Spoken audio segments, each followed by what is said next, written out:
Is the Honda Fit overtaking the Toyota Vitz in the Zambian market? Why are so many people opting to buy the Honda Fit over the tried and tested, most reliable, the cheapest to maintain Toyota Vitz? Let's talk about it. So the first reason why people are going for the Honda Fit over the Toyota Vitz is the price of the vehicles. The Toyota Vitz is going to cost you around 20,000 to 30,000 kwacha more than a Toyota Vitz. But at the end of the day, does it really give you that much value over the Honda Fit? And the simple answer to that question is no. And a lot of people now are catching on to the fact that the Toyota Vitz is actually just holding on to that good old reputation of Toyota being the most reliable, and bringing the best value for money. And that's the only fact why the Toyota Vitz costs more than the Honda Fit. It's not particularly that it brings more to the table, if I can use that word. Another thing a lot of people are going to talk about when it comes to the Honda Fit is the cost of the spares, which tends to be a bit higher than on the Toyota Vitz.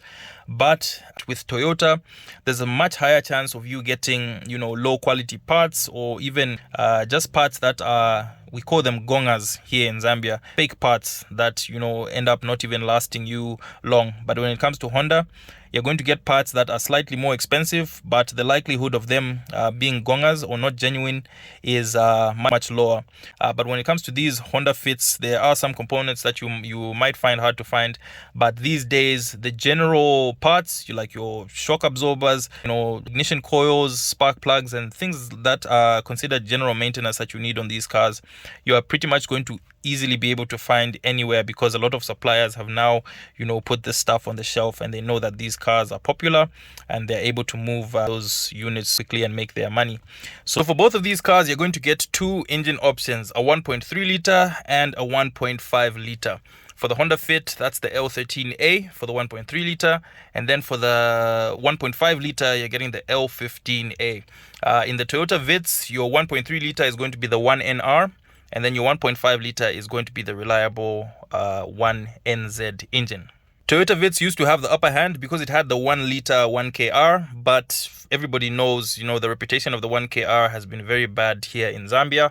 A lot of those engines have just been considered disposable, and they haven't lasted as long as people, would want them to have lasted. They're very underpowered and they were easily stressed. So, eventually owners of those cars ended up just scrapping the engine. So these days, you're only going to get the 1.3 liters and the 1.5 liters, and those work best, giving people good fuel economy and decent performance, depending on the application that you use both of these engines for.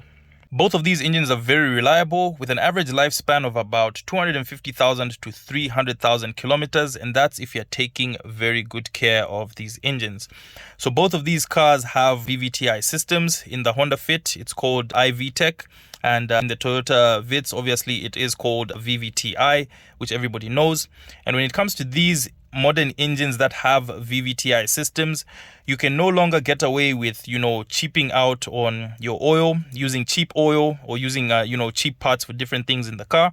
Both of them require a similar amount of care that you can give them for you to be able to see them get to those high kilometers, being able to do 250,000 to 300,000 without needing to do an overhaul on the engine. Back in the day, when you had like the 2SZ engine in the Toyota Vitz, that thing was so reliable to a point where even if you put it through a lot of neglect, and by neglect I mean you're skipping your service, you're putting cheap oil in there, you're not doing your oil changes enough, that thing would survive because it was really over-engineered and overbuilt, and it had the cast iron block, which meant that even when, you had to do the overhaul, you could take that thing to a machine shop and they could do machining on it, I think 2 or 3 times, and you could reuse that engine and be able to drive for many more kilometers. But in the engines that you get today, like the 1NR, you've got what is called an aluminium block. So even when it comes to having to rebuild that engine, there's nothing like just going to a machine shop and, having them machine the engine and you can use it for another 100,000 kilometers. You have to take care of both of the engines, both in the Honda Fit and in the Toyota Vitz. So the difference in reliability between the two engines has really become small. If you take care of your Honda Fit, do your oil changes on time using good quality oil, then you're pretty much going to see this thing do even more than 300,000. There are people who have done over 400,000 with these same Honda engines, and they've had no issues. When it comes to the gearbox or the transmission, most of the Toyota Vitz cars, pretty much all of them, come with the CVT transmission, because Toyota took up CVTs in their cars. I think from about 2010 you started to see that even the 2010 Vitz also comes with CVT transmissions. But when it comes to the Honda vehicles, there's a mix of automatic transmission and CVT transmission. And as much as Hondas have that reputation here in Africa to have bad transmissions, most of the time when you look at the reasons why these transmissions fail is because of the oil that is put into the transmissions. Mechanics are not doing their research and finding out what exactly is the right oil to use when doing a service on the gearbox, and then that causes the gearbox to get damaged, and then people start to just say these gearboxes have a problem. But Honda gearboxes worldwide have no reputation of being bad per se, and especially in these Honda Fit vehicles. So if that's one of the things that comes up when you're trying to buy these cars, somebody telling you that Hondas have a problem with their gearbox, generally it's going to be down to what oil has been used and if it has been properly filled as well. So the gearbox on these things lasts very long, and the transmission also in the Toyota Vitz is no longer like the old automatic transmissions that you could just drive without servicing. People used to drive those automatic Toyota transmissions until the oil turns black, and you pretty much have the car jerking and stuff, and you could just go and do your oil change, and it would last you another hundreds of thousands of kilometers. But even with the gearbox in these 2012 vehicles, even some of the 2010s as well, you're going to have to do your service on the gearbox in your Toyota Vitz just to make sure that it lasts long. And the funny thing is that these days, if I can make reference to a Toyota Allion that came in, you actually have a Toyota gearbox that will cost more than the engine that is in the car. So you can no longer just drive your Toyota without taking care of the car. It also needs to be taken care of to make sure that its reliability is on point.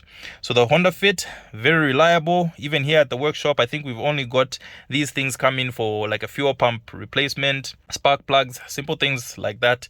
So both of them, in terms of reliability, no issues. As long as you take care of them, use good quality oil, you're going to have no problem between the Honda Fit and the Toyota Vitz. So the question that we started with is the Honda Fit overtaking the Vitz in the Zambian market? Yes, and for good reason. This car is definitely offering better for the money. The reliability is there. It's got more space, better driving experience. And if those things matter to you, then definitely go ahead and buy the Honda Fit. So if you guys like this video, like it, remember to share and follow for more content like this.